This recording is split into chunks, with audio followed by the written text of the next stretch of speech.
Now, fighting corruption is dangerous. That's according to Nigeria's former finance minister, Ngozi Okonjo-Iweala. And that, as you can see, is the title of her latest book. In it, Mrs. Okonjo-Iweala narrates her ordeal during her bid to stop corrupt practices in her country. She met stiff resistance, and her efforts to end the abuse of Nigeria's fuel subsidies led to the kidnapping of her mother. She's been speaking to Peter Okwoche.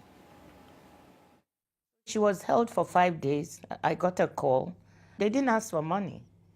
Contrary to what many people thought, they said I should go to the television and the radio and publicly resign, announce my resignation, and I should leave the country and go back to the US where I was working, from where I came.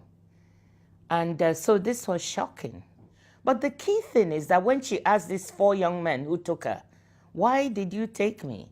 They said, "Because your daughter did not pay oil marketers their money." And that's how we found out it had to do with oil marketers. And at some point, I mean, there was another meeting that some oil marketers allegedly had in Abuja where, you know, in Lagos, where they said you would leave the office in a wheelchair. Absolutely. And that was also by the grace of God that one of the people who participated in the meeting happened to have been a friend of my brother's, one of my brothers, and thought that, well, he was part of the meeting, but what was being planned was not fair. So he called my brother and said, "You have to tell your sister to be careful." And you confronted one of the marketers? Exactly, in whose house it took place. And then let them know that we knew about it.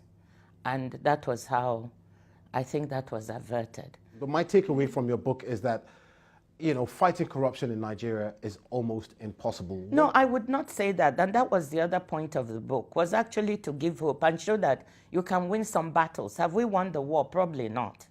But some battles, and you have to win some battles to show it can be won.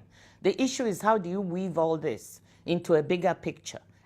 Almost every government in the country has been accused. And see, you are giving up hope and saying you can't win the battle. There's one thing you need to remember, and I say it in the book. The majority of Nigerians are honest, hard-working people.